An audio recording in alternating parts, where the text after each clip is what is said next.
Hello बच्चों, चलिए प्रश्न को समझते हैं। प्रश्न है आपके सामने कि निम्न में से कौन सा किरेल अणु है। तो आपको बताना है दिए गए विकल्पों में से किरेल अणु कौन सा है। तो पहला विकल्प है 2,2 डाइमेथिल ब्यूटेनोइक अम्ल, दूसरा विकल्प है 4 मेथिल पेंटेनोइक अम्ल, तीसरा विकल्प है 3 मेथिल पेंटेनोइक अम्ल, चौथा विकल्प है 3,3 डाइमेथिल ब्यूटेनोइक अम्ल। तो आपको दिए गए विकल्पों में से बताना है कि कौन सा अणु यहाँ पर कायरल कायरल अणु है। तो दिए गए प्रश्न की जो मुख्य अवधारणा होगी वो ये होगी कि आपको यहाँ पर ये देखना है कि किरेल अणु कौन कौन से हैं।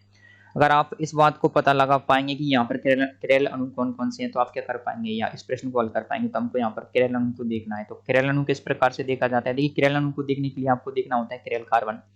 किरेल कार्बन ऐसा कार्बन होता है जिससे जुड़ने वाले जो चारों की चारों जो समूह होते हैं वो क्या होते हैं, अलग अलग होते हैं। अगर कार्बन से जुड़ने वाले चारों की चारों समूह क्या हो, अलग अलग हो जाए। यहाँ पर पी क्यू आर एस चारों की चारों अलग हैं। तो इस प्रकार के कार्बन को कहा जाता है किरेल कार्बन। और जिस अणु के अंदर ये कार्बन पाया जाता है उस अणु को कहा जाता है किरेल अणु। तो इस आधार पर आप देख सकते हैं हमको क्या करना है, यहाँ पर मूलतः खोज करनी है कि हमारे जो अणु है उसके अंदर किरेल कार्बन है या नहीं। तो पहली संरचना को आप देखेंगे, पहला विकल्प है आपके 2,2 डाइमेथिल ब्यूटेनोइक अम्ल। तो आप सभी लोग जानते हैं मैथ, एथ, प्रोप और ये ब्यूटेनोइक अम्ल। तो आपको बोलना है कि नंबर 2 पर क्या लग रहा है आपके 2,2 डाइमेथिल। देखिए CH3 तो बाकी की सभी जगह जहां पर कुछ नहीं लग रहा वहां पर हाइड्रोजन लगी रहती है, आप सभी लोग जानते हैं। तो ये होती है आपकी 2,2 डाइमेथिल ब्यूटेनोइक अम्ल। देखिए, आप इसके अंदर कोई भी अणु किरेल अणु नहीं है, क्योंकि जब आप दूसरे अणु को देखेंगे तो इसके अंदर जो दोनों की दोनों मेटल समूह है ना वो क्या है, समान है। उस वजह से क्या हो जाएगा, ये किरेल अणु नहीं हो पाएगा। तो पहला विकल्प तो आपके किरेल अणु नहीं है। दूसरा विकल्प देखेंगे आप, दूसरा विकल्प है 4 मेथिल पेंटेनोइक अम्ल। तो आप सभी लोग जानते हैं पेंटेनोइक अम्ल का सूत्र क्या होता है, CH3CH2CH2COOH। और आपको बोल रखा है कि 4 नंबर पर आपको क्या लगाना है, मेथिल लगानी है। तो 4 नंबर पर हमने लगा दी मेथिल। जब आप 4 नंबर पर मेथिल लगाएंगे तो देखिए 4 नंबर पर हमने क्या लगा रखी है, मेथिल। तो यहाँ पर आएगा CH। तो आप इस वाले कार्बन को देखेंगे, देखिए इस वाले कार्बन को जो जो हमने रेड से डॉटेड कर रखा है, तो आप देखेंगे यहाँ पर है CH3 समूह, यहाँ पर है CH3 समूह, एक तरफ है हाइड्रोजन। तो इसमें भी दो दो CH3 समूह क्या जाएंगे, सेम आ जाएंगे।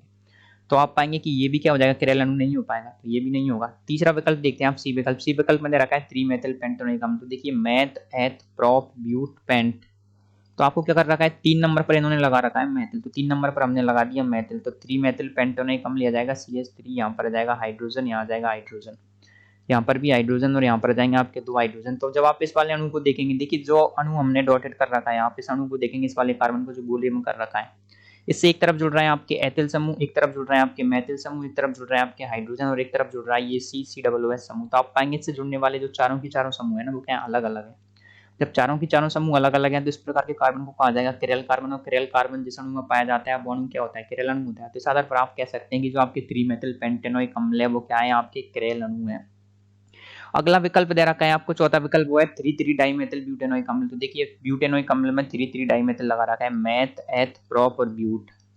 तो आपको बोल रखा है कि नंबर 3 पर क्या करा रखा है आपने, 3,3 डाइमेथिल। तो देखिए 3,3 डाइमेथिल, देखिए ये जाएगा 1 2 3 3,3 डाइमेथिल ब्यूटेनोइक अम्ल। तो आपको क्या बोला था, 3,3 डाइमेथिल ब्यूटेनोइक अम्ल। तो आप पाएंगे कि इसके अंदर भी क्या है, आपके कायरल अणु नहीं है। ये भी कायरल नहीं है क्योंकि इसके अंदर जो जुड़ने वाला, देखिए ये वाला समूह है और ये वाला समूह है और यहाँ पर आता है हाइड्रोजन। तो ये क्या हो जाएंगे, सेम हो जाएंगे। तो ये भी क्या हो जाएगा, कायरल अणु नहीं हो पाएगा। जब हम भौत विश्लेषण करते हैं तो आप पाएंगे कि जो आपके 3 मेथिल पेंटेनोइक अम्ल था आपके सामने क्या था, 3 मेथिल पेंटेनोइक अम्ल था, वही क्या हो जाता है, आपके कायरल अणु हो जाता है। क्योंकि आप पाएंगे इसमें एक तरफ तो ये वाला समूह जुड़ रहा है, एक तरफ ये जुड़ रहा है, एक तरफ ये जुड़ रहा है और एक तरफ ये जुड़ रहा है। चारों की चारों समूह क्या अलग अलग हैं, उसी की वजह से ये क्या हो जाता है, किरेल कार्बन हो जाता है और ये अणु हो जाता है किरेल अणु।